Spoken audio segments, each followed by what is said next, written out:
오늘 우리는 이제 사도행전 27장 말씀을 보게 되는데, 사도행전 27장의 말씀을 우리가 보면 마치 한편의 항해 일지를 보는 듯한 그런 느낌을 받을 정도로 그 여행 경로가 매우 상세하게 기록된 것을 볼 수 있습니다. 특별히 이 사도행전 27장의 이 항해에는 이 여행 일정은 사도 바울의 마지막 여정이며 그토록 바울이 가고자 했던 로마로 가는 그 길입니다. 바울은 이미 자신이 이제 하나님의 사도로 부름을 받은 이후부터 세 차례에 걸친 전도 여행을 통해서 로마로 가기를 원했었습니다. 그런데 그때마다 길이 막혀서 가지 못했죠. 하지만 결국 하나님이 계획하신 방법을 따라서 이제 오늘 로마로 입성하게 되는 겁니다. 때때로 사방이 막혀서 아무것도 할 수 없는 것처럼 보일지라도 하나님은 모든 일 가운데 합력하여 선을 이루시는 분이시기 때문에 그렇습니다. 바울은 여러 번 자신의 방법으로 로마에 가기를 원했었습니다. 그러나 하나님은 하나님의 방법으로 바울을 인도하셨습니다. 우리가 신앙생활을 하면서 살아가는 데 있어 굉장히 중요한 하나의 원리가 있다면 그것은 우리가 매 순간순간 하나님의 때를 기다리는 것과 또 하나님의 방법대로 인도함을 받으며 살아가는 것입니다. 여러분, 바울의 소원이 무엇이었습니까? 여러분, 우리의 소원은 통일이잖아요, 그죠? 꿈에도 소원은 통일인데 바울이 정말 꿈에서도 그려며 그 꿈꿨던 게 무엇이었을까요? 바로 로마에 가서 많은 사람들 앞에서 복음을 전하는 것이었습니다.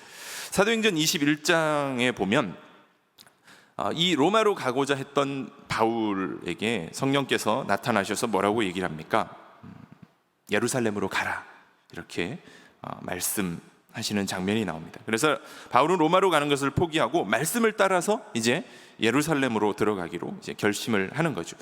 그런데 이 소식을 들은 많은 사람들이 바울이 예루살렘으로 가서는 안 된다라고 그렇게 만류하게 되는 거죠. 왜 그렇습니까? 이미 바울이 기독교로 예수를 믿는다라는 것으로 개종한 소식을 들은 수많은 사람들이 바울의 목숨을 노리고 있었기 때문이라는 거죠. 예루살렘으로 가는 것은 말 그대로 죽음의 위협을 감수하고 가는 것이기 때문에 많은 사람들이 바울을 강하게 만류했다라는 것이죠. 그런데 이 사람들이 바울의 목숨을 염려하고 그가 잡힐까봐, 핍박을 받을까봐 걱정하는 것은 언뜻 보면 좋아 보이는 거지만 사실은 하나님의 뜻과는 정반대였습니다. 왜 이런 말들을, 이런 생각들을 하게 되었을까요? 이것은 나에게 주어진 그 십자가의 고통은 피하고 나한테 유익이 되는 것만 추구하는 실용주의적인 가치관에 물든 그런 생각이라는 것이죠. 바울은 사도로 부르심을 받은 후에 하나님의 뜻이면 죽음도 각오하고 그 사명을 이루기 위해서 전심으로 달려갔던 사람입니다. 그래서 이런 바울을 하나님께서는 위대하게 사용하실 수밖에 없었던 것이죠. 우리가 잘 아는 사도행전 20장 24절 말씀에 보면 나의 달려갈 길과 주 예수께 받은 사명 곧 하나님의 은혜의 복음을 증언하는 일을 마치려 하면은 나의 생명을 조금도 귀한 것으로 여기지 아니한다라고 그렇게 고백하는 바울의 고백을 볼 수 있습니다. 바울의 삶을 한마디로 정의한다면 곧 그 주어진 사명을 온전히 이루는 삶이었다라고 정의할 수 있을 것 같습니다. 이 사도 바울이 로마로 들어가는 과정을 좀 살펴보려고 합니다. 그 과정을 살펴보면 인간의 생각과 하나님의 생각은 비교조차 할 수 없음을 알게 되는 것이죠. 성령께서 말씀하신 대로 예루살렘에 가자마자 바울에게 어떤 일이 있었습니까? 성전에서 예배를 드리고 나오는데 갑자기 나타난 유대인들이 바울을 죽이려고 했습니다. 이 일 때문에 예루살렘 성이 소란해지자 천부장이 군사를 이끌고 그 사태를 진압하려고 이렇게 오게 되었다라는 것이죠. 그리고 놀랍게도 이때부터 바울은 로마 군대의 보호를 받게 됩니다. 하나님께서 이전까지 바울을 그 로마에 가지 못하게 막은 데는 이제 몇 가지 이유가 있었습니다. 첫 번째는 안전 문제이죠. 로마까지 갈 동안 어떤 일이 일어날지 알 수 없고, 특별히 바울의 이 개종 후에 유대인 중에서 40여 명이 바울을 죽이기 전까지는 먹지도 자지도 않겠다라고 할 정도로 그렇게 혈안이 되어 있었던 것이죠. 이전까지 유대인들은 자신들을 지배했던 이 로마 군인들을 이용해서 자신들에게 유대교의 위협이 되는 많은 사람들을 죽여왔었습니다. 그 대표적인 인물이 바로 예수님께서도 그렇게 희생당한 것이죠. 그러나 하나님께서는 이 상황을 놀랍게 반전시키셨다라는 거죠. 로마 군대는 바울의 목숨을 위협하는 유대인들로부터 바울의 목숨을 지켜주는 든든한 방패가 되었던 것입니다. 로마에 가서도 바울은 죄수의 신분이었기 때문에 감옥에 갇혀 지내야만 했습니다. 여러분, 일반적으로 감옥은 자유가 박탈되는 좋지 않은 환경이라고 생각할 수도 있지만, 바울에게 있어서 이 감옥은 조용하게 묵상하며 서신을 집필할 수 있는 장소가 되었습니다. 그동안 바울은 선교 활동을 하느라 각 교회에 보내는 그 편지를 쓸 만한 시간적인 여유가 굉장히 부족했지만, 이 감옥에서 지내는 동안 우리가 잘 알고 있는 옥중서신이라고 불리는 그런 여러 성경 편지들을 기록할 수 있었던 것입니다. 두 번째, 바울이 개인적으로 로마로 가게 될 경우 어떤 문제가 있겠습니까? 비용의 문제가 있습니다. 로마에 개인적으로 가기 위해서는 많은 여행 경비가 필요했습니다. 사도 바울은 세 차례에 걸친 그 선교 여행 가운데 선교비가 부족해서 스스로 텐트를 만들어서 충당해야 할 만큼 그 재정적으로 여유가 없었던 것이죠. 그런데 지금 죄수의 신분으로 로마에 가도록 그렇게 하셨는데, 이것은 바울이 유대인이지만 로마의 시민권을 가진 사람이었기 때문에 가능한 것이었습니다. 당시의 로마법은 시민권을 가진 사람이 원하면 언제든지 황제 앞에서 이렇게 재판을 받을 수 있는 권리가 있었기 때문입니다. 하나님께서는 사도 바울이 가진 모든 어떤 그 조건들을 적절하게 활용을 하셨던 것이죠.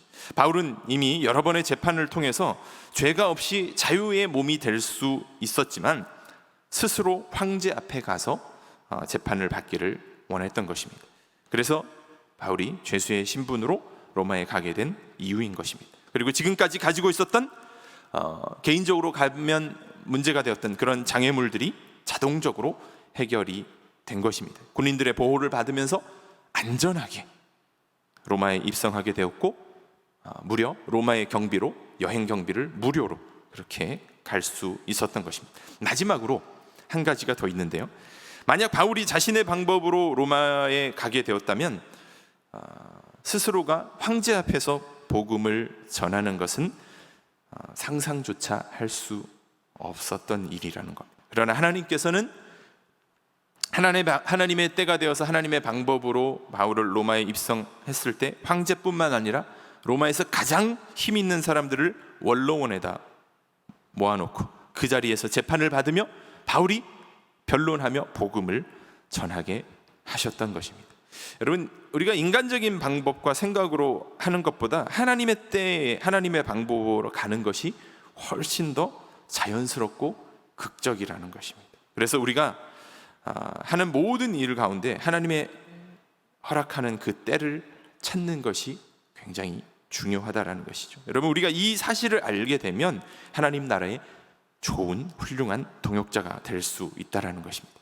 그래서 하나님께서 오늘 이 자리에 이곳까지 나를 인도하셨음을 알고 하나님께 자신의 삶을 맡기고 그 뜻에 맞게 살아가는 사람은 하나님이 주신 사명을 다하며 살아갈 수 있다라는 것입니다.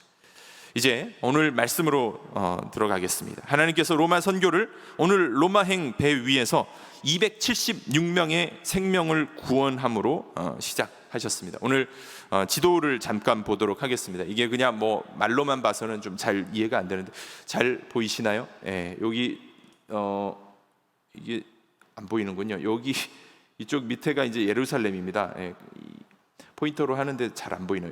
예루살렘으로부터 해서 이 노란색 점선이 오늘 여행 항해 일정이라고 보시면 됩니다. 예루살렘에서 출발해서 체포되어서 그 항구 도시인 가이사랴가 있죠. 가이사랴에서 배를 타고 이제 276명이 이제 출발을 하게 되고요.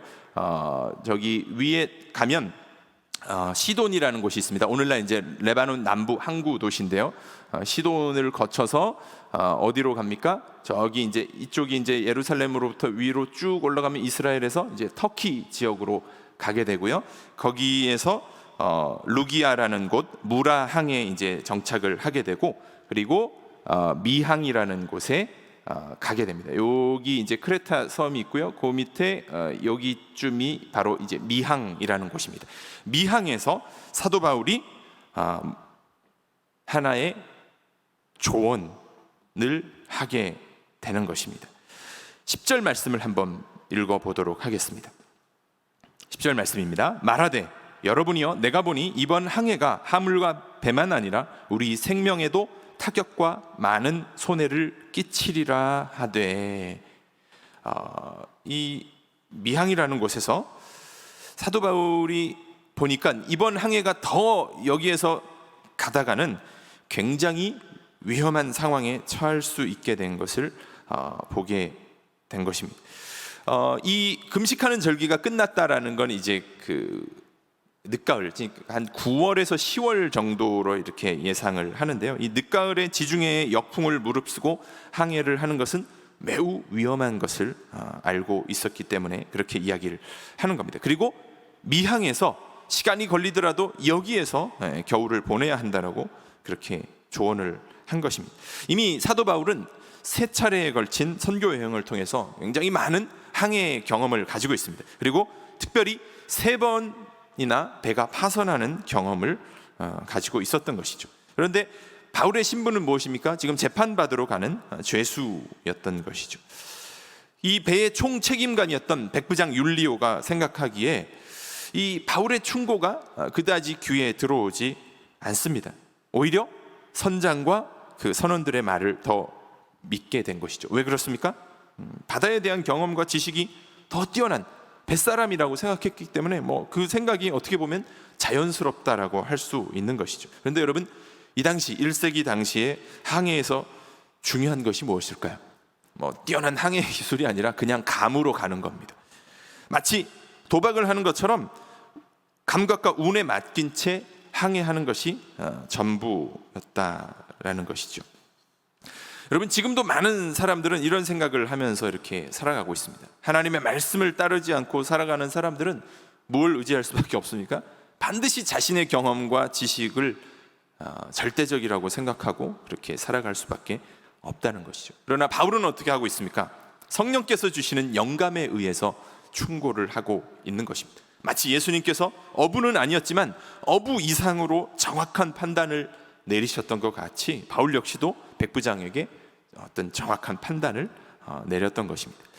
이런 바울의 염려는 기우가 아니었다라는 것이죠. 바울의 조언대로 미항에서 멈췄으면 좋았을 텐데 더 나은 환경을 원했던 대다수 사람들의 의견에 따라서 조금 더 번화하고 머물기 좋았던 베닉스라는 곳에 가서 머물기를 원했던 것입니다. 그래서 이제 미항에서 출발해서 가는 겁니다. 처음에는 매우 항해가 순조로워 보였습니다. 왜냐하면 남풍이 불었기 때문이죠. 바울을 제외한 그 배에 탔던 많은 사람들은 다수결로 결정했던 자신들의 생각이 옳았다라고 그렇게 생각했을 것입니다. 자신들이 그동안 쌓아왔던 경험과 지식, 그리고 자신들이 가졌던 그 지혜가 통했다라고 생각했던 것이죠. 그러나 얼마 안 되어서 유라굴로라는 강력한 태풍을 맞이하게 되는 겁니다. 결국 이 사람들이 이런 위험에 처하게 된 원인이 무엇일까요? 인간의 안목에 화려해 보이고 편안하고 좋은 것을 바라다가 그들은 곤경에 빠지게 되었던 것입니다. 배는 이제 속절없이 아프리카 쪽으로 이제 떠밀려 갑니다. 지도를 다시 한번 잠깐 보여주시겠습니까? 네, 여기서 이렇게 꺾어져서 이렇게 조금 이렇게 미항에서 가운데 그 지중해라고 써 있는 크레타 섬에서 이렇게 조금 이렇게 꺾인 경로가 보이시죠? 한 35km 정도까지 이제 밀려간 겁니다. 요 밑에가 이제 알렉산드리아하고 이집트라고 보이지 않습니까? 여기 이제 아프리카 대륙 쪽으로 밀려갑니다. 속절없이 밀려갑니다. 스르디스, 이제 바다에 이제 나와 있는 이제 이 모래톱 같은 것인데, 여기에 걸리면 이제 배가 꼼짝달싹할 수 없이 이제 빠져나올 수가 없기 때문에 거기에 걸릴까봐 두려워서 이제 닻을 내리고 말 그대로 그냥 표류하게 내버려 두는 상황이 되는 겁니다. 무섭게 휘몰아치는 이 풍랑 앞에서 사람들은 살기 위해 발버둥을 치는 것이죠. 설상가상으로 더 이상 이제 해가 어디서 뜨는지도 모릅니다. 밤에 별도 보이지를 않아서 어디로 가는지조차 알 수 없었다라는 것이죠. 당시에 나침판이 없던 때입니다. 이들의 항해하는 데 있어서 굉장히 중요한 것이 밤에 별과 달을 보고 항해를 해야 되는데, 광풍으로 인해서 칠흑 같은 어두움에 휩싸였고, 그런 날이 며칠 되자 구조될 가능성이 없다라고 생각해서 이제 낙심하게 된 것입니다. 여러분, 우리의 인생도 이런 모습을 보이는 경우가 많이 있죠. 사람들은 일시적으로 불어오는 순풍에 희희낙낙하고 노래하며 즐거워합니다. 그러나 우리 인생의 모진 풍파가 한번 불게 되면 그 순간 절망 속에서 한탄하며 헤맬 수밖에 없는 것입니다. 여러분, 인생은 연약한 존재입니다. 그렇기 때문에 우리 사람들은 생사화복을 주관하시는 하나님만을 의지하며 살아가야 하는 것입니다. 여러분, 오늘 이 말씀을 통해서 우리가 알 수 있는 사실은, 편안하고 건강할 때는 세상적으로 힘이 있고 능력 있는 사람의 말을 더 신뢰를 하지만, 상황이 어려워지면 지금까지 대단하다라고 여겼던 것들이 무가치해지고 세상적인 힘과 권력조차도 소용이 없게 되는 것입니다. 오늘 본문에서 바울이 말한 대로 풍랑이 심해지자 한없이 초라해지는 백부장의 모습을 보게 되는 겁니다. 무서운 광풍 앞에서 자신들의 노력으로 해결할 수 없는 한계에 부딪히자 이전까지 자신 있어 하던 백부장과 그 선장을 비롯한 선원들의 말은 사라지게 되었습니다. 가지고 있던 짐과 배의 장비들마저 버려버립니다. 오히려 그것이 그들의 목숨을 위협하고 있었기 때문입니다. 바울이 사람들 앞에서 가장 필요한 사람으로 등장하는 때가 바로 이 순간입니다. 매우 극적으로 등장을 하죠. 풍랑이 거세어지고 배가 파손될 위기에 이르자 하나님의 사람 바울의 말이 그들의 그 배의 유일한 소망이 되었습니다. 어려움이 몰려오자 세상적인 것들은 무가치해진 반면에 사도 바울의 위상은 어려울수록 더 높아져 갔다는 것입니다. 결국 이 배 안에 탄 275명의 사람들은 바울의 입에서 나오는 말과 그의 얼굴만을 바라볼 수밖에 없었습니다. 죽음의 위기에서 자신들을 살릴 수 있는 유일한 희망으로 바라본 것입니다. 세상이 편안할 때, 그때는 하나님의 사람들의 영적인 권세가 작아 보이지만, 세상이 어려우면 어려울수록 그 영적인 권세가 더 드러나게 되는 것입니다. 그때 하나님의 사람 바울이 일어나서 담대하게 이야기합니다. 21절 말씀입니다. 21절 우리 다 함께 읽어보도록 하겠습니다. 여러 사람이 오래 먹지 못하였으며 바울이 가운데에 서서 말하되, 여러분이여 내 말을 듣고 글에 대해서 떠나지 아니하여 이 타격과 손상을 면하였더라면 좋을 뻔하였느니라. 그렇습니다. 유라굴로라는 이 광풍 속에서 살 소망마저 사라져갈 때 하나님은 이렇게 바울에게 나타나셔서 먼저 위로해 주셨던 것이죠. 그리고 바울은 그 들은 말씀을 가지고 사람들 앞에, 두려움에 떨고 있는 사람들 앞에 가 서서 담대하게 이야기하는 것입니다. 여러분, 이제는 안심하십시오. 너희들 중에서 아무도 생명에는 손상이 없을 것입니다 라고 위로의 말을 전하는 것입니다. 여러분, 바울이 지금 로마로 가는 것은 말씀대로 가는 것입니다. 여러분, 그리스도인들은 하나님의 말씀대로 사는 사람들이죠. 사명이 다하기 전까지는 생명의 지장이 없을 것이다 라고 하나님이 확실하게 말씀해 주셨습니다. 하나님의 사람의 인생은요, 그 부르심과 그 비전을 이루기 전까지는 결코 실패하지 않는다는 것입니다. 지금 하나님의 뜻을 벗어나서 내 생각과 내 경험에 의지하며 살아가다 보니 인생이 마치 바다에서 표류하는 배처럼 보여지고 소망이 없어 보이는 상황일지라도 하나님의 뜻은 반드시 이루어진다라는 겁니다. 바울이 사람들 앞에서 이렇게 담대하게 외칠 수 있었던 것은 무엇 때문입니까? 주님께서 친히 바울에게 나타나셔서 말씀하셨기 때문이라는 거죠. 24절 말씀을 한번 읽어볼까요? 24절입니다. 바울아, 두려워하지 말라.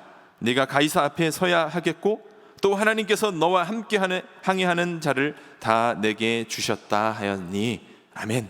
네, 그렇습니다. 이미 전날 밤에 사도 바울에게 나타나셔서 하나님이 말씀으로 위로하신 겁니다. 근데 여러분, 이게 처음 있었던 일이 아닙니다. 23장 11절에도 보면 그날 밤에 주께서 바울의 곁에 서서 담대하라, 내가 예루살렘에서 나의 일을 증언했던 것 같이 로마에서도 증언하여야 하리라.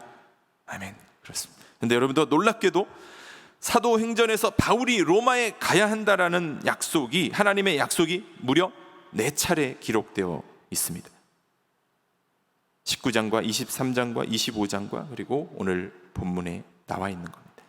여러분, 그 바울은 극심한 고난과 역경 속에서도 오로지 하나님의 이 약속의 말씀을 굳게 믿고 능히 이겨낼 수가 있었던 것입니다.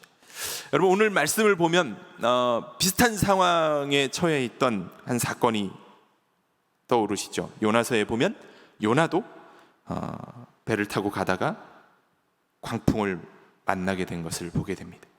그러나 요나의 상황은 사도 바울의 상황과는 좀 달랐죠. 그리고 요나는 왜 다시스로 가는 배를 타게 된 것입니까? 하나님의 그 음성을 피해서 니느웨가 아닌 다시스행 배를 타려고 했던 것이죠. 그래서 그 배에 탔던 요나는 오히려 많은 사람들을 구원하기보다 사람들의 짐이 되었던 것입니다.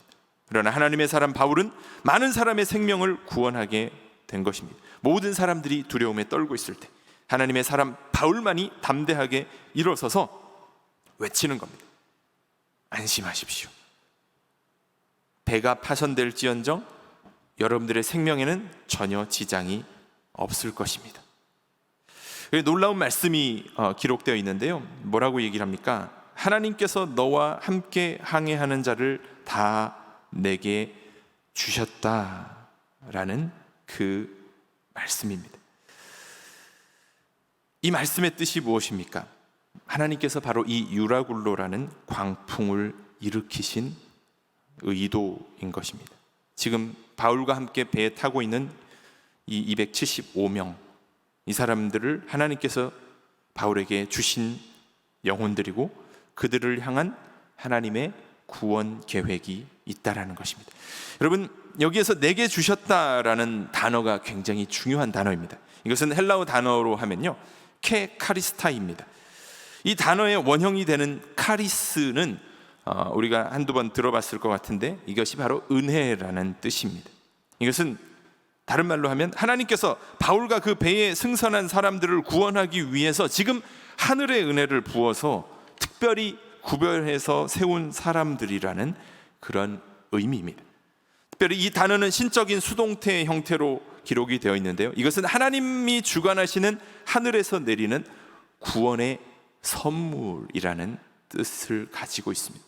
앞서서 제가 바울이 승선한 배에 큰 광풍을 불게 하신 것이 하나님의 구원 계획이었다라고 말씀을 드렸는데 이것을 확실히 알 수 있는 그 증거가 있습니다.